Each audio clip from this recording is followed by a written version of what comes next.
जय हिंद दोस्तों, आपका अपना YouTube चैनल D2M यानी डायरेक्ट टू माइंड एजुकेशन में स्वागत है। दोस्तों ये BSSC इंटर स्तरीय का सेट नंबर 6 है जो कि एडुटेरिया पब्लिकेशन से लिया गया है। आप सबको बता दें कि हमारे चैनल पर भी लगातार BSSC इंटर स्तरीय का सेट प्रैक्टिस चलाया जा रहा है, जिसमें जो है अभी इसके पहले द प्लेटफॉर्म यानी रुक्मणी पब्लिकेशन का वॉल्यूम 1 वॉल्यूम 2 समाप्त किया जा चुका है। खान सर का प्रैक्टिस सेट समाप्त किया जा चुका है और जितने भी प्रीवियस ईयर के पेपर हुए हैं वो भी समाप्त किया जा चुका है। सारे वीडियोज़ को देखने के लिए आप हमारे चैनल के प्लेलिस्ट से जाइए और वहां से देख सकते हैं। साथ ही साथ इस वीडियो का PDF पाने के लिए डिस्क्रिप्शन में दिए हुए लिंक पर क्लिक कर हमारे टेलीग्राम चैनल से जुड़िए और वहाँ से आप इस वीडियो का PDF प्राप्त कर सकते हैं। आइए हम एक करके प्रश्नों को देखेंगे। प्रश्न संख्या 1 से कहता है कि फुहारा निम्नलिखित में से किस सिद्धांत पर काम करता है, तो इसका सही आंसर क्या हो जाएगा। ऑप्शन नंबर 1 बर्नौली के सिद्धांत पर यह काम करता है।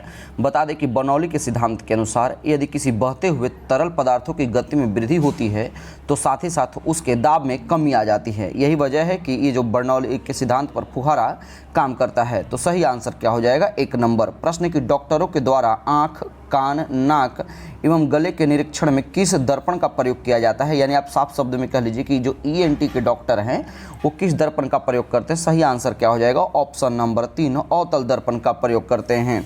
अच्छा, ऐसा क्यों, तो बता दें आपको कि अवतल दर्पण के द्वारा बना प्रतिबिंब जो होता है वो साइज में बीम से बड़ा या छोटा हो सकता है।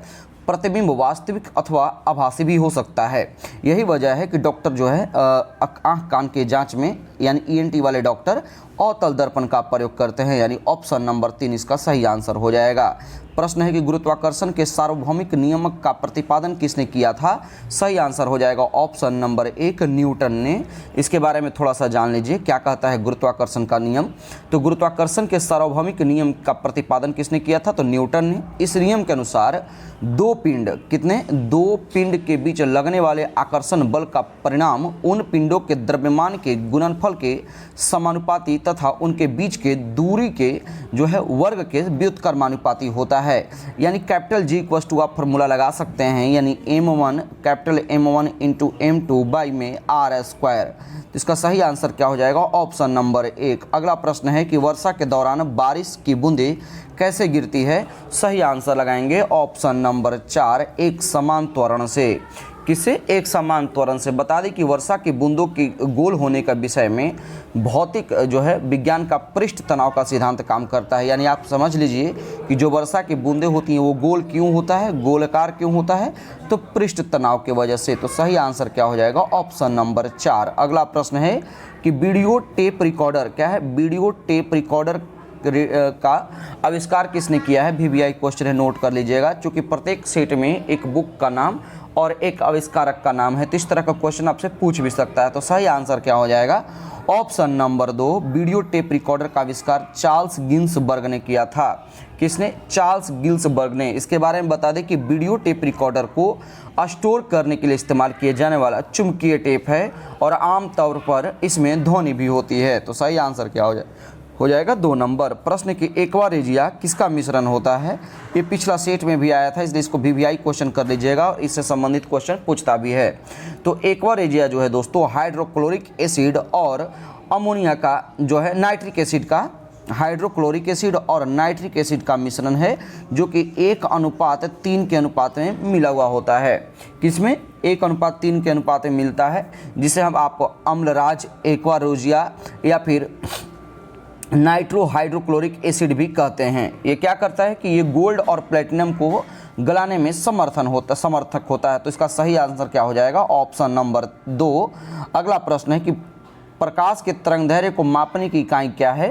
तो आंसर लगाएंगे प्रकाश के तरंगदैर्घ्य को मापने का जो इकाई है वो क्या है, एंगस्ट्रॉम में मापते हैं, यानी ऑप्शन नंबर 2 इसका करेक्ट आंसर हो जाएगा। वहीं पर 1 एंगस्ट्रॉम बराबर होता कितना है, तो 10⁻⁻10 मीटर। इस चीज़ को नोट करिएगा। तो सही आंसर क्या हो जाएगा, ऑप्शन नंबर 2। अगला प्रश्न है कि किसी आदर्श द्रव की श्यानता कितनी होती है। सही आंसर लगाएंगे ऑप्शन नंबर 8 का ऑप्शन नंबर 3 शून्य होता है। ध्यान में रखेंगे कि तरल का वह गुण जिसके कारण तरल की विभिन्न परतों के मध्य अपेक्षिक गति का विरोधक होता है उसे हम श्यानता कहते हैं। क्या कहते हैं? उसे हम श्यानता कहते हैं, ध्यान में रखिएगा। साथ ही साथ किसी तरल की श्यानता को श्यानता गुणांक यानी कोएफिशिएंट ऑफ विस्कोसिटी के द्वारा मापा जाता है, जिसका एसआई मात्रक क्या होता है? उसका एसआई मात्रक होता है डेकापॉइज। क्या होता है दोस्तों? नोट करिएगा, डेकापॉइज या फिर पॉइजली, जिसे आप पास्कल सेकेंड भी कहते हैं। क्या कहते हैं? Pascal second. तो करेक्ट आंसर क्या हो जाएगा? Option number 3। अगला प्रश्न देखिए क्या कहता है, नीलम का रासायनिक यानी सूत्र क्या है? नीलम जिसको आप रूबी कहते हैं, उसका रासायनिक क्या सूत्र हो जाएगा? Option number 1 L2O3। अगला प्रश्न है, अमोनिया का एक गुण कौन सी है? तो सही आंसर लगाएंगे ऑप्शन नंबर 4, यह हवा से हल्की होती है। अमोनिया एक तीक्ष्ण गंध वाली रंगहीन गैस है। यह जल में अति विलय भी होता है।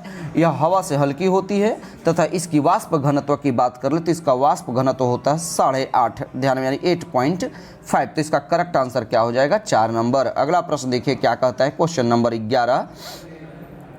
11 नंबर प्रश्न है कि जल में स्थायी कठोरता किसकी उपस्थिति के कारण होती है? तो सही आंसर लगाएंगे 11 का ऑप्शन नंबर 1 सोडियम और पोटेशियम के सल्फेट के कारण। ये तो अस्थायी उपस्थिति के किसके कारण? अस्थायी के बारे में बता दिया, अस्थायी कठोरता के बारे में। अच्छा, अस्थायी कठोरता किसके कारण से होता है? तो अस्थायी कठोरता के लिए जल में मैग्नीशियम एवं कैल्शियम के हाइड्रोजन कार्बोनेट लवण की उपस्थिति के कारण होती है। तो ध्यान में रखेंगे। तो सही आंसर क्या हो जाएगा? Option number 1। अगला प्रश्न है, आपको मैच कराने के लिए दे दिया हुआ है, यानी एक तरफ आपका आविष्कारक दे दिया हुआ है, दूसरा तरफ आविष्कार दे दिया हुआ है। तो आप मैच कराइए। जी मार्कोनी, जी मार्कोनी किसका? तो रेडियो का 1 नंबर हो जाएगा। जेएल बियर्ड टेलीविजन का 2 नंबर हो जाएगा। अलेक्जेंडर ग्राहम बेल टेलीफोन का और थॉमस अल्वा एडिसन ग्रामोफोन का, यानी 1-1, 2-2, 3-3 और 4-4, यानी ऑप्शन नंबर 1 इसका करेक्ट आंसर हो जाएगा। अगला प्रश्न है कि प्रयोगशाला में सिल्वर नाइट्रेट की घोल को ब्राउन बोतल में रखा जाता है क्योंकि? इसका रीजन दे रहा है, तो रीजन आप आंसर लगाइए ऑप्शन नंबर 2, ब्राउन बोतलों में प्रकाश गुजारने का रास्ता बंद हो जाता है। सही आंसर हो जाएगा 2 नंबर। अगला प्रश्न देखिए, कहता है कि हाइपो का रासायनिक सूत्र क्या है? नोट करिएगा, हाइपो का रासायनिक सूत्र क्या है? Na2H2O3 × 5H2O। कुछ और आप जान लीजिए, कास्टिक सोडा का रासायनिक सूत्र क्या होता है? तो कास्टिक सोडा का रासायनिक सूत्र होता है NaOH। नोट करिएगा। कास्टिक पोटास का रासायनिक सूत्र क्या होता है? तो KOH। नोट करिए। सोरा या जिसे आप नाइटर भी कहते हैं, उसका रासायनिक सूत्र होता है KOH। इसके बाद नौसादर का, सॉरी मैंने आपको ये क्या बताया, सोरा या नाइटर का, तो सोरा या नाइटर का जो रासायनिक सूत्र होता है उसका होता है KNO3, माफ़ कीजिएगा, ठीक है। इसके बाद नौसादर का, तो नौसादर का होता है NH4Cl, नोट करते चले जाइए। लिजार्थ होता है एक ठो, नोट करिएगा, लिथार्ज का रासायनिक सूत्र क्या होता है? तो इसका होता है PbO, यानी ध्यान में रखेंगे PB क्या है, यानी इसमें जो है लेड की मात्रा होती है। लाल सिंदूर का रासायनिक सूत्र क्या होता है? तो Pb3O4, नोट करते चले जाइए। इसके बाद सोरे का अम्ल का रासायनिक सूत्र क्या होता है? तो सोरे का अम्ल का जो है रासायनिक सूत्र होता है HNO3, नोट करिएगा। तो सही आंसर क्या हो जाएगा? 1 नंबर। अगला प्रश्न है, आपको फिर मैच कराने का प्रश्न दिया हुआ है, तो आंसर लगाएंगे 15 का ऑप्शन नंबर 1। विटामिन B1 का बायोटिन नाम नहीं बल्कि क्या है, B1 का रासायनिक नाम है थायमिन। क्या नाम है दोस्तों? इसका रासायनिक नाम है थायमिन। बाकी सारे के सारे मैच आपको सही कराए गए हैं। अगला प्रश्न देखिए क्या कहता है, निम्नलिखित में से कौन सी कोशिका मानव शरीर की सबसे लंबी कोशिका है? तो लंबी कोशिका की बात आती है तो ध्यान में लगाएंगे ऑप्शन नंबर 1, तंत्रिका कोशिका जो है मानव शरीर की सबसे लंबी कोशिका है। साथ ही साथ तंत्रिका तंत्र की संरचनात्मक एवं क्रियात्मक इकाई को हम क्या कहते हैं? तो न्यूरॉन्स कहते हैं। इसको नोट करिएगा, क्या कहते हैं दोस्तों? न्यूरॉन्स। तो सही आंसर हो जाएगा 1 नंबर। प्रश्न, एक वयस्क मानव में सामान्यतः चवर्णक, जिसको आप मोलस्क कहते हैं, उनकी संख्या कितनी होती है? तो उनकी कुल संख्या जो है दोस्तों 12 होती है। बता दें कि टोटल मुख गुहिका में यानी दोनों जबड़ों में किनारों पर दांतों की पंक्तियां पाई जाती है, जिसमें 4 प्रकार की दांतें पाई जाती है। वो कौन कौन? तो एक होता है कृतक, जिसको हम हिंदी में कृतक कहते हैं और इंग्लिश में इंसिजर्स कहते हैं। क्या कहते हैं? इंसिजर्स। ये सब क्वेश्चन आपसे पूछता है। इसके बाद है एक रदनक नाम है इसका, रदनक को हम कैनियंस बोलते हैं, कैनिन्स। और इसके बाद है अग्रच्वर्णक, अग्रच्वर्णक को हम प्रीमोलर्स बोलते हैं। और एक जो है च्वर्णक जिसको आपम मोलर्स कहते हैं। ये 4 प्रकार का दांत हमारे मुख में पाया जाता है। तो सही आंसर क्या हो जाएगा? Option number 4। अगला प्रश्न है कि मनुष्य के शरीर में निम्नलिखित में से कौन सा उत्सर्जित अंग नहीं है? तो इसमें हृदय जो है दोस्तों उत्सर्जित अंग नहीं है, बाकी सारे के सारे उत्सर्जित अंग है। तो सही आंसर हो जाएगा 4 नंबर। निम्नलिखित में से कौन मध्य कान की हड्डी है? तो मैलियस, इनकस और स्टिपिस, ये तीनों के तीनों जो है मध्य कान की हड्डी है। साथ ही साथ शरीर की सबसे छोटी हड्डी यही स्टिप जो है जो कि कान में पाया जाता है। तो सही आंसर क्या हो जाएगा? Option number 4। अगला प्रश्न है किस पेशी में संकुचनशील प्रोटीन पाए जाते हैं? आंसर लगाइएगा 20 का ऑप्शन नंबर 1 एक्टिन और मायोसिन में। प्रश्न है कि फेफड़ों में, फेफड़ों से हृदय के लिए रक्त को ले जाने वाला रुधिर वाहिका को क्या कहा जाता है? तो 21 का आंसर लगाइएगा ऑप्शन नंबर 3 फफूस शिरा कहा जाता है।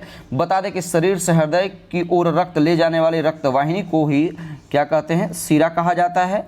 शिरा में अशुद्ध रक्त अर्थात कार्बन डाइऑक्साइड युक्त रक्त होता है। तो सही आंसर क्या हो जाएगा? Option number 3। अगला प्रश्न के निम्नलिखित में से किसका सहसंबंध रक्तचाप से है यानी ब्लड प्रेशर से है? तो 22 का आंसर लगाएंगे ऑप्शन नंबर 4 अधिवृक्क की वजह से ये ब्लड प्रेशर का इशू होता है। अगला प्रश्न है कि पायरिडॉक्सिन किस विटामिन को कहा जाता है? तो विटामिन B6 का नाम पायरिडॉक्सिन है, जबकि विटामिन डी का कैल्सीफिरॉल, विटामिन के का जो है वो फिलोक्विनोन और विटामिन B2 का क्या नाम है दोस्तों? तो राइबोफ्लोविन। नोट करिएगा ऑप्शन नंबर 1 इसका सही आंसर हो जाएगा। अगला प्रश्न है कि मनुष्य के शरीर में पसलियों की संख्या, यह क्वेश्चन जो है ठीक पिछला सेट में आया हुआ था, आप देख सकते हैं सेट नंबर 5, ये तो 6 नंबर सेट है। उसमें पूछा हुआ था कि कितनी जोड़ी होती है, इसमें पूछ रहा है कितनी संख्या होती है। तो मैंने बताया था कि उसमें 12 जोड़ी यानी कुल 24 हो जाएंगे, यानी ऑप्शन नंबर 1 सही आंसर हो जाएगा। प्रश्न है कि गर्भनाल में कितनी धमनियां होती हैं? तो ध्यान में रखेंगे कि गर्भनाल में 3 रक्त कणिकाएं होती हैं। कितनी होती हैं? तो रक्त नलिकाएं 3 होती हैं, जिसमें 2 धमनियां, कितनी? 2 धमनियां और 1 सिरा होता है। तो सही आंसर क्या हो जाएगा? Option number 1। अगर आपसे पूछ देता है कि कितनी जो है रक्त नलिकाएं होती, तो आप आंसर लगाते 2 नंबर। अगला प्रश्न है कि निम्नलिखित में से किस बौद्ध भिक्षु के आग्रह पर महात्मा बुद्ध ने बौद्ध संघ में स्त्रियों को प्रवेश देना स्वीकार किया था? बहुत इंपॉर्टेंट क्वेश्चन है। तो आपको बता दें कि आनंद किसके द्वारा, किसके? आनंद। नोट करिएगा ऑप्शन नंबर 2 आनंद बौद्ध धर्म के प्रमुख भिक्षु तथा महात्मा बुद्ध के परम प्रिय शिष्यों में से एक थे। आनंद के आग्रह पर ही महात्मा बुद्ध ने संघ में स्त्रियों को प्रवेश देना स्वीकार किया था। महात्मा बुद्ध की मृत्यु के बाद आनंद राजगृह में हुई प्रथम बौद्ध संगीति में सम्मिलित हुए थे। तो सही आंसर क्या हो जाएगा? 2 नंबर। फिर आपको जो दे रखा है वो कह रहा है कि निम्नलिखित राजवंशों को कालानुक्रम के हिसाब से दर्शाइए। तो आप सिंपल सा बात देखिए, ये जो है जो भी दे रखा है राजवंश ना, इस सारे राजवंश को पितृहंता राजवंश के नाम से जाना गया है। और एक ट्रिक याद रखिए, मैं आपको पहले भी सेट में बताया हूँ, जो भी हमारे सेट चैनल से जो है या सेट से कंटिन्यू जुड़े हुए हैं उनको पता होगा। एक ट्रिक मैंने बताया था हसीन मासुक। क्या? हसीन मासुक। ह से हर्यक वंश, सी से शिशुनाग वंश, न से नंद वंश, म से मौर्य वंश, सु से शुंग वंश और क से कनौ वंश।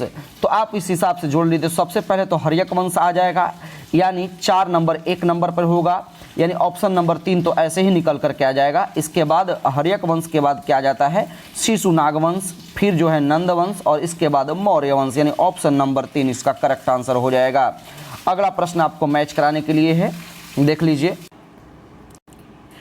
इधर साहित्य दे रखा है, उधर लेखक दे रखा है, तो आप जरा मैच कराते चलिएगा। क्वेश्चन नंबर 28 का कवि राजमार्ग। तो कवि राजमार्ग जो थे इन्होंने जो है किसने लिखा था? तो अमोघ वर्ष ने, यानी 1 का 3 हो जाएगा। आदि पुराण जिनसेन ने लिखा था। गणित संग्रह जो है वो महावीराचार्य ने लिखा था। और अमोघ वृत्ति जो है वो दोस्तों शाक्तायन ने लिखा था, यानी क्या हो जाएगा? 28 का ऑप्शन नंबर 3 इसका करेक्ट आंसर हो जाएगा। अगला प्रश्न देखिए क्या कहता है। क्वेश्चन नंबर 29 कहता है कि तुर्क ए चहलगानी का निर्माण किसने किया था? VVI क्वेश्चन है, नोट करिएगा। तो आपको बता दें इंपॉर्टेंट क्वेश्चन, तो सही आंसर तो हो जाएगा ऑप्शन नंबर 2 इल्तुतमिश। इसके बारे में थोड़ा सा आप जान लीजिए। कुतुबुद्दीन ऐबक की मृत्यु के बाद आराम शाह की हत्या करके जो है इल्तुतमिश शासक बना। इल्तुतमिश 1210 ईस्वी में, कब, 1210 ईस्वी में दिल्ली के सिंहासन पर बैठा। दिल्ली का शासक बनने से पहले यह कहाँ, बदायूं का राजा था। कहाँ का राजा था? बदायूं का ये राजा था। बदायूं नोट करिएगा, ये बदायूं का राजा था। इसने दिल्ली के सिंहासन पर बैठने के बाद राजधानी को लाहौर से दिल्ली भी स्थानांतरित किया। इल्तुतमिश कुतुबुद्दीन ऐबक का दामाद रहा था। इसने विरोधी सरदारों को परास्त करके अपने वफादार गुलाम अमीरों यानी सरदारों की एक टुकड़ी बनाई, जिसमें 40 अमीरों का समूह था, जिसे तुर्क-ए-चहलगामी कहा जाता था। तो सही आंसर क्या हो जाएगा? Option number 2। अगला प्रश्न साफ शब्द में समझ लीजिए कि तुर्क-ए-चहलगामी जो था वो 40 सरदारों का एक समूह था। अगला प्रश्न क्या कहता है कि निम्नलिखित घटनाओं को कालानुक्रम के हिसाब से व्यवस्थित कीजिए।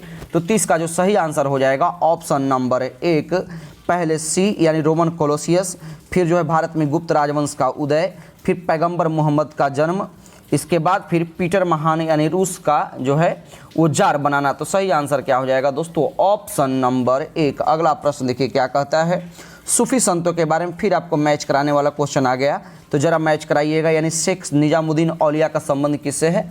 तो ये सिलसिला ये चिश्ती संप्रदाय के मानने वाले थे। बहाउद्दीन जकारिया जो थे वो सोहरावर्दी थे से संबंधित थे। मियाँ मीर जो थे वो कादरी संप्रदाय से सिलसिला से जुड़े हुए थे, और अहमद सरहिंदी जो थे वो नक्शबंदी से जुड़े हुए थे। तो सही आंसर क्या हो जाएगा? 2 नंबर। अगला प्रश्न देखिए, कहते हैं कि 1857 की क्रांति सर्वप्रथम कहाँ से प्रारंभ हुई थी? तो ये सब कई बार क्वेश्चन पूछा जा चुका है। 1857 की क्रांति की शुरुआत 10 मई, कब? 10 मई 1857 को शाम के समय जो है मेरठ में हुई थी। यानी समस्त भारतीयवासी जो है 10 मई को प्रत्येक वर्ष क्रांति दिवस के रूप में मनाते हैं। क्रांति को शुरुआत करने का श्रेय जो है किसे जाता है? मंगल पांडे को जाता है। साथ ही साथ 29 मार्च, कब? 29 मार्च 1857 ईस्वी को बैरकपुर छावनी यानी जो कि बंगाल में है, मंगल पांडे ने चर्बी वाले कारतूसों के विरोध में 2 अंग्रेज अफसरों को गोली मारी, जिसके पश्चात उन्हें गिरफ्तार कर बैरकपुर छावनी यानी बंगाल में 8 अप्रैल को फांसी दे दी गई थी। तो सही आंसर क्या हो जाएगा? शुरुआत हुआ था कहाँ से? मेरठपुर से, न कि बैरकपुर छावनी से। तो सही आंसर हो जाएगा 1 नंबर। अगला प्रश्न है, निम्नलिखित संधियों को कालानुक्रम से बताइए। तो यानी पूछ रहा है आप तो 1 नंबर पर लगाइए सलालाबाई की संधि। तो सालाबाई की जो संधि हुई थी वो कब हुई थी? 1782 ईस्वी में। इसके बाद आपको श्रीरंगपट्टनम की संधि आता है वो 1792 ईस्वी में। बसीन की संधि जो आता है वो कब आता है दोस्तों? 1802 ईस्वी में। और अमृतसर की संधि कब हुई थी? तो 1809 ईस्वी में। नोट करिएगा। तो सही आंसर हो जाएगा 3 नंबर। 4 3 2 1। अगला प्रश्न है, भारतीय राष्ट्रीय कांग्रेस के 1885 में महासचिव कौन थे? तो VVI क्वेश्चन है, ध्यान में रखेंगे। ऑप्शन नंबर 1 इसका करेक्ट आंसर हो जाएगा A.O. ह्यूम। बता दें कि भारतीय राष्ट्रीय कांग्रेस के 1885 के महासचिव A.O. ह्यूम थे। W.C. बनर्जी यानी कौन? W.C. बनर्जी 1885 ईस्वी में कांग्रेस के प्रथम अधिवेशन के अध्यक्ष थे। इस अधिवेशन में 72 प्रतिनिधियों ने भाग लिया था। ठीक है, ध्यान में रखेंगे। साथ ही साथ भारतीय राष्ट्रीय कांग्रेस की स्थापना एलन ऑक्टेवियन ह्यूम यानी A.O. ह्यूम नामक एक अवकाश प्राप्त ब्रिटिश अधिकारी ने भारतीय नेताओं के सहयोग से 28 दिसंबर, कब? 28 दिसंबर 1885 ईस्वी को मुंबई में शुरू की थी। तो सही आंसर क्या हो जाएगा दोस्तों? Option number 1। अगला प्रश्न है कि डलहौजी के राज्य हड़प नीति सबसे पहले किस राज्य पर लागू हुई थी? इसी राज्य हड़प नीति को डॉक्ट्रिन ऑफ लैप्स के भी नाम से जाना जाता है। मैंने पहले भी कई बार कई सेट में बता दिया है, लेकिन आज फिर बता देता हूँ। पहले सबसे पहले जो था वो सतारा था, और सबसे लास्ट में अवध को हड़पा था। तो सतारा को कब हड़पा था? नोट करिए, कॉपी उठाइए, और एक तरफ जो है वो राज्य या फिर प्लेस का नाम लिख लीजिए। ठीक है, राज्य का नाम लीजिए, और दूसरा तरफ वर्ष। तो सतारा 1848 ईस्वी में। इसके बाद जैतपुर 1849 ईस्वी में, जैतपुर को, संबलपुर को 1849 ईस्वी में ही, और बघाट को 1850 ईस्वी में। इसके बाद जो है उदयपुर को 1852 ईस्वी में, झांसी को 1853 ईस्वी में, और नागपुर को जो है दोस्तों 1854 ईस्वी में, और अवध को सीधा 1856 ईस्वी में इन्होंने जो है हड़प लिया था। तो सही आंसर क्या हो जाएगा? Option number 1। अगला प्रश्न है कि किस वायसराय के शासनकाल में पहला कारखाना अधिनियम पारित किया गया था? आंसर लगाएंगे ऑप्शन नंबर 3, लॉर्ड रिपन के शासनकाल में। लॉर्ड रिपन के शासनकाल जो कि 1880 से लेकर के 84 तक रहा था, में सन 1881 ईस्वी में प्रथम कारखाना अधिनियम पारित किया गया था। साथ ही साथ वर्नाक्युलर प्रेस एक्ट को इनके द्वारा ही 1882 ईस्वी में समाप्त किया गया था। इसके अलावा स्थानीय स्वशासन का जनक के रूप में भी जो है वो रिपन को जाना जाता है। सही आंसर क्या हो जाएगा? Option number 3। अगला प्रश्न है कि पंचशील का सिद्धांत निम्नलिखित में से क्या नहीं है? तो पंचशील का सिद्धांत जो है दोस्तों वो गुट निरपेक्षता नहीं है, बाकी तीनों के तीनों स्टेटमेंट सही है। बता दें कि यह पंचशील का सिद्धांत जो या शांतिपूर्ण सह अस्तित्व का सिद्धांत भारत और चीन के बीच में, किसके बीच में? भारत और चीन के तिब्बत क्षेत्र के बीच व्यापार एवं परस्पर व्यवहार से संबंधित 29 अप्रैल 1954 ईस्वी को भारत चीन संधि में औपचारिक रूप से प्रतिपादित किया गया था। तो सही आंसर क्या हो जाएगा? 1 नंबर। अगला प्रश्न है कि मुद्रास्फीति के कारण किसको लाभ होता है? सही आंसर लगाएंगे ऋणी को लाभ होता है। अगला प्रश्न है कि नकदी रिजर्व अनुपात जितना कम होगा बैंकों द्वारा उधार देने की गुंजाइश उतनी ही बड़ी होगी। ऑप्शन नंबर 1 इसका सही आंसर हो जाएगा। भारत में पहली जनसंख्या नीति की घोषणा कब की गई थी? तो पहली जनसंख्या नीति की घोषणा हुई थी ऑप्शन नंबर 1 1976 ईस्वी में, जबकि 1981 ईस्वी में इस जनसंख्या नीति में कुछ संशोधन किए गए। ठीक है, इस जनसंख्या नीति के तहत जन्म दर तथा जनसंख्या वृद्धि दर में कमी लाना, विवाह की न्यूनतम आयु में वृद्धि करना, परिवार नियोजन को प्रोत्साहित करना और महिला शिक्षा पर विशेष जोर देने का लक्ष्य रखा गया था। तो सही आंसर क्या हो जाएगा? Option number 1। अगला प्रश्न है भारतीय संविधान के किस अनुच्छेद के तहत राज्य वित्त आयोग का प्रावधान किया गया है? आंसर लगाएंगे ऑप्शन नंबर 3, अनुच्छेद 243 के 3 के तहत।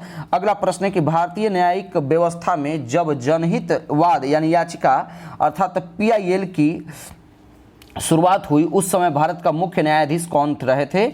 VVI क्वेश्चन है, ध्यान में रखेंगे। तो सही आंसर क्या हो जाएगा? Option number 4 PN Bhagwati. अच्छा, PIL का मतलब क्या होता है? तो पब्लिक इंटरेस्ट, नोट करिएगा, पब्लिक इंटरेस्ट लिटिगेशन ध्यान में रखेंगे। तो सही आंसर क्या हो जाएगा? Option number 4। अगला प्रश्न देखिए क्या कहता है। 42 नंबर प्रश्न कहता है कि निम्नलिखित में से कौन सा रीट व्यक्तिगत स्वतंत्रता के रूप में जाना जाता है? तो आंसर लगाएंगे 43 का ऑप्शन नंबर 3, बंदी प्रत्यक्षीकरण। अच्छा, रीट जो है किस न्यायालय में जमा किया जा सकता है, मतलब जारी किया जा सकता है? तो रीट जो है वो सुप्रीम कोर्ट और हाई कोर्ट दोनों के द्वारा जारी किया जा सकता है। आर्टिकल 32 के तहत सुप्रीम कोर्ट के द्वारा, जबकि आर्टिकल 226 के तहत जो है वो हाई कोर्ट के द्वारा रीट जारी किया जा सकता है। रीट की कुल संख्या कितनी है दोस्तों? तो रीटों की कुल संख्या 5 है। कौन कौन? एक तो अधिकार परीक्षा, उत्प्रेषण और बंदी प्रत्यक्षण, यहाँ पर 3 दिया हुआ है। चौथा जो है वो परमादेश और 5वां प्रतिषेध। तो सही आंसर क्या हो जाएगा? Option number 3। अगला प्रश्न है भारतीय संविधान के संवैधानिक सलाहकार के रूप में किसे जाना जाता है? तो 44 का आंसर लगाइएगा ऑप्शन नंबर 4, BN राव को संवैधानिक सलाहकार के रूप में जाना जाता है। अच्छा, संवैधानिक सलाहकार तो हो गया। भारतीय संविधान के अस्थायी अध्यक्ष कौन थे? तो अस्थायी अध्यक्ष जो थे दोस्तों वो सच्चिदानंद सिन्हा थे, जबकि अस्थायी अध्यक्ष डॉक्टर राजेंद्र प्रसाद, प्रारूप समिति के अध्यक्ष डॉक्टर भीमराव अंबेडकर, संवैधानिक सलाहकार BN राव और उपाध्यक्ष कौन रहे थे? तो नोट करिएगा, उपाध्यक्ष रहे थे हरेंद्र कुमार मुखर्जी। क्वेश्चन ये सब पूछ देता है, हरेंद्र कुमार मुखर्जी और VT कृष्णमाचारी। कौन? VT कृष्णमाचारी। तो इसका सही आंसर क्या हो जाएगा? 4 नंबर। अगला प्रश्न है भारतीय संविधान में अध्यादेश का प्रावधान किस अधिनियम से लिया गया? सही आंसर क्या लगाएंगे? 45 का ऑप्शन नंबर 1, भारतीय शासन अधिनियम 1935 के तहत। अगला प्रश्न देखिए क्या कहता है। क्वेश्चन नंबर 46 आपको कहता है कि कौन सा मिलान असत्य है? तो डायरेक्ट आंसर आप निकालिए ऑप्शन नंबर 4, आपात उपबंध का जो है भाग 20 में नहीं बल्कि जो भाग 18 में इसका चर्चा किया गया है, आपात उपबंध, और अनुच्छेद 352 से 360 तक। तो सही आंसर क्या हो जाएगा? 3 नंबर। अगला प्रश्न क्या कहता है देख लीजिए। कहता है कि राज्य के नीति निर्देशक सिद्धांतों के निम्नलिखित अनुच्छेद में से कौन सा अंतर्राष्ट्रीय शांति और सुरक्षा के सिद्धांत से संबंधित है? तो सही आंसर लगाएंगे ऑप्शन नंबर 1, अनुच्छेद 51 का। 51। अगला प्रश्न है कि निम्नलिखित में से कौन सा चुनाव निर्वाचन आयोग द्वारा संपादित नहीं किया जाता है। 48 का आंसर लगाएंगे ऑप्शन नंबर 4, स्थानीय निकायों का चुनाव। अगला प्रश्न है कि भारत की संविधान सभा ने राष्ट्रीय ध्वज की सर्वप्रथम कब स्वीकार किया था। तो राष्ट्रीय ध्वज को सबसे पहले उन्होंने स्वीकार किया था 22 जुलाई 1947 ईस्वी को। ध्यान में रखेंगे कब, 22 जुलाई 1947 ईस्वी को। वहीं पर 24 जनवरी 1950 ईस्वी को, कब, 24 जनवरी 1950 ईस्वी को डॉक्टर राजेंद्र प्रसाद ने संविधान सभा में वंदे मातरम को राष्ट्रगीत के रूप में अपनाने संबंधी वक्तव्य पढ़ा, जिसे स्वीकार कर लिया गया था। तो सही आंसर क्या हो जाएगा, 3 नंबर। फिर आपको मैच कराने का प्रश्न आ गया, तो आप मैच कराइए किससे, तो बोंगियो को मैच कराइए फिलीपींस से, इसके बाद हरिकेन को मैच कराइए संयुक्त राज्य अमेरिका से, टाइफोन को मैच कराइए चाइना से, और विली को मैच कराइए ऑस्ट्रेलिया से। तो आंसर निकल करके आ जाएगा 2 नंबर। अगला प्रश्न देखिए क्या कहता है, कहता है कि निम्न में से कौन शीतोष्ण मरुस्थल यानी कोल्ड डिजर्ट नहीं है। आंसर लगाइएगा ऑप्शन नंबर 4, सोनरेन जो है वो कोल्ड मरुस्थल नहीं है। अगला प्रश्न है कि नियाग्रा जलप्रपात किस नदी पर स्थित है। आंसर लगाएंगे सेंट लॉरेंस नदी पर ये स्थित है। प्रश्न है कि सतपुड़ा श्रेणी का निर्माण किससे हुआ। तो सतपुड़ा श्रेणी का निर्माण हुआ ग्रेनाइट एवं बेसाल्ट से। ऑप्शन नंबर 3 इसका करेक्ट आंसर हो जाएगा। अगला प्रश्न है कि निम्न महासागरीय धाराओं में से कौन सा प्रशांत महासागर से संबंधित नहीं है। तो 54 का लगाएंगे ऑप्शन नंबर 1, ये जो है कनारी धारा प्रशांत महासागर नहीं बल्कि उत्तरी अटलांटिक महासागर से संबंधित है। बाकी तीनों के तीनों ये प्रशांत महासागर से संबंधित है। अगला प्रश्न है कि कर्क रेखा किस देश से होकर के नहीं गुजरती। तो कर्क रेखा जो है दोस्तों ईरान से होकर के नहीं गुजरती, बाकी तीनों के तीनों से कर्क रेखा होकर के गुजरती है। अगला प्रश्न है कि निम्नलिखित में से कौन एक भिन्न है। तो गुलाबी शहर कहा जाता है जयपुर को, सही है।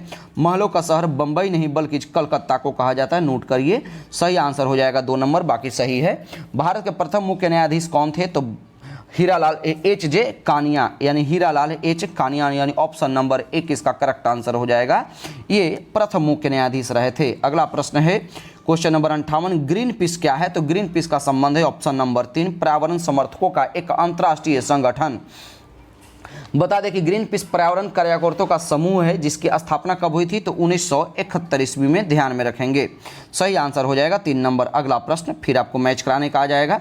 तो सलीम अली का संबंध किससे है दोस्तों। तो सलीम अली ये पक्षी वैज्ञानिक थे, ऑप्शन नंबर 4। E.O. विल्सन यानी सलीम अली जो है पक्षी विज्ञानी। E.O. विल्सन के बारे में बात कर ले तो ये कीट वैज्ञानिक थे, 3 नंबर। M.S. स्वामीनाथन ये कृषि वैज्ञानिक थे। और वहीं पर जो है दोस्तों माधव गौडगिल ये पर्यावरण वैज्ञानिक थे, यानी ऑप्शन नंबर क्या निकल करके आ जाएगा 4 नंबर। अच्छा, सलीम अली को ध्यान में रखेंगे बर्डमैन ऑफ इंडिया भी कहा जाता था। क्या कहा जाता था, बर्ड्समैन ऑफ इंडिया। ध्यान में रखेंगे बर्ड्समैन ऑफ इंडिया कहा जाता था। तो सही आंसर क्या हो जाएगा, ऑप्शन नंबर 4। अगला प्रश्न है क्वेश्चन नंबर 60 देखिए। 60 कहता है कि इंडियन ब्यूरो ऑफ माइंस का मुख्यालय कहाँ अवस्थित है। आंसर लगाइएगा ऑप्शन नंबर 4, नागपुर में। इसकी स्थापना कब हुई थी। तो इसकी स्थापना राष्ट्रीय खनिज नीति सम्मेलन के सिफारिश पर 1 मार्च कब, 1 मार्च 1948 ईस्वी को इसकी स्थापना हुई थी। अगला प्रश्न है कि स्वस्थानिक क्या है। तो स्वस्थानिक से तात्पर्य है यानी ऑप्शन नंबर 1, वनस्पति या जंतुओं का संरक्षण उनके मूल प्राकृतिक आवास क्षेत्र में करना। ऑप्शन नंबर 1 इसका सही आंसर हो जाएगा। अगला प्रश्न है कि राष्ट्रीय पर्यावरण अनुसंधान केंद्र कहाँ स्थित है। तो आंसर लगाइएगा नागपुर में। प्रश्न कि राजर्षि नाम से किसे जाना जाता है। तो राजर्षि नाम से जाना जाता है ऑप्शन नंबर 3, पुरुषोत्तम दास टंडन को। वहीं पर रविंद्रनाथ टैगोर को गुरुदेव के नाम से जाना जाता है, जबकि माधव सदाशिवराव गोलवलकर को गुरु जी के नाम से जाना जाता है। वहीं पंडित मदन मोहन मालवीय को महामना के नाम से जाना जाता है। तो सही आंसर क्या हो जाएगा, ऑप्शन नंबर 3। अगला प्रश्न है कि निम्नलिखित में से कौन से उष्णकटिबंधीय घास भूमि स्थित है। सही आंसर लगाएंगे, भूमि है तो सही आंसर लगाएंगे ऑप्शन नंबर 1, लानोज। प्रश्न है विश्व बैंक का मुख्यालय कहाँ स्थित है। तो विश्व बैंक की मुख्यालय जिसकी स्थापना जुलाई 1944 ईस्वी में हुई थी, इसकी जो है मुख्यालय कहाँ है, वाशिंगटन DC। ऑप्शन नंबर 2 इसका करेक्ट आंसर हो जाएगा। अगला प्रश्न कि हाल ही में नियुक्त किए गए मुख्यमंत्री के संबंध में कौन सा सुमेलित नहीं है, तो 66 का आंसर मैं आपको डायरेक्ट बता दूं, इनमें से सभी यानी सारे के सारे जो है दोस्तों सम्मिलित है, यानी करेक्ट आंसर है। आप इसको पढ़ लीजिएगा 2 सेकंड वीडियो पॉज करके। अगला प्रश्न कि डेविस कप 2023 का खिताब ऑस्ट्रेलिया को हराकर किस देश ने अपने नाम किया। सब सारे के सारे करंट अफेयर का क्वेश्चन है। आंसर लगाएंगे 67 का ऑप्शन नंबर 2, इटली जो है दोस्तों ऑस्ट्रेलिया को हरा करके अपना खिताब इन्होंने अपने नाम किया था। प्रश्न है कि दिसंबर 2023 में देश की पहली हिमालय एयर सफारी शुरुआत किस राज्य में की गई। 68 का आंसर हो जाएगा ऑप्शन नंबर 4, उत्तराखंड में। इसकी शुरुआत हुई 16 दिसंबर, कब? 16 दिसंबर 2023 ईस्वी को। अगला प्रश्न है कि हिंद महासागर और दक्षिण महासागर लाल महासागर में हुत्ती विद्रोहियों द्वारा समुद्री जहाज़ों को निशाना बनाया गया। हुत्ती विद्रोहियों का संबंध किस देश से रहा है, तो VVI क्वेश्चन लगाई, इस तरह का क्वेश्चन आपसे पूछता ही है। आंसर लगाएंगे हुत्ती विद्रोहियों का संबंध रहा है यमन से। अगला प्रश्न है कि निम्नलिखित में से किसके द्वारा मछुआरों को सुरक्षा बढ़ाने के लिए एक डिस्ट्रेस अलर्ट ट्रांसमीटर यानी DAT का विकसित किया गया है। आंसर लगाइएगा ऑप्शन नंबर 1, इसरो के द्वारा। अगला प्रश्न कि हाल ही में BCCI ने किस पूर्व क्रिकेटर को जर्सी को रिटायर करने का निर्णय लिया है। आंसर लगाइएगा महेंद्र सिंह धोनी, जर्सी नंबर 7। अगला प्रश्न कि जनवरी 2024 में किस राज्य की हट्टी समुदाय को अनुसूचित जनजाति यानी ST का दर्जा प्रदान किया गया है, तो 72 का सही आंसर लगाएगा ऑप्शन नंबर 2, हट्टी जनजाति का संबंध है किससे, हिमाचल प्रदेश से। अगला प्रश्न देखिए क्या कहता है कि फिल्म फेयर पुरस्कार 2023 एकदम VVI क्वेश्चन है, इसको नोट करिएगा। फिल्म फेयर पुरस्कार 2023 के संबंध में कौन सा सुमेलित नहीं है, तो 23 का आंसर लगाइएगा बेस्ट फिल्म जो है 12th फेल, बिल्कुल सही है। बेस्ट एक्टर रणबीर सिंह नहीं बल्कि रणबीर कपूर हैं, ध्यान में रखेंगे। कौन से मूवी के लिए, तो एनिमल मूवी के लिए। बाकी सब सारे के सारे मैच कराए हुआ सही है, तो करेक्ट आंसर क्या हो जाएगा ऑप्शन नंबर 2। अगला प्रश्न है कि हाल ही में हुई नियुक्तियों में कौन सुमेलित है, तो आंसर लगाइएगा 74 का ऑप्शन नंबर 4। इसमें से सारे के सारे जो है वो सही मैच कराए हुआ है। और आज के सेशन का लास्ट प्रश्न क्या कहलाता है दोस्तों, कहता है कि quoting India England Mughal India and the origin of the empire नामक पुस्तक किसके द्वारा लिखी गई है, तो सही आंसर लगाएंगे ऑप्शन नंबर 3, नंदिनी दास के द्वारा। उम्मीद करते हैं कि सेशन पसंद आया होगा। अगर सेशन पसंद आए तो आप अधिक से अधिक शेयर कीजिए और हमारे चैनल से कंटिन्यू जुड़े रहिए। इसमें पूरा फुल लेंथ का सेट इसमें डाला हुआ है, आप चाहे तो अपलोड करके आप सेट प्रैक्टिस कर सकते हैं। तब तक के लिए धन्यवाद।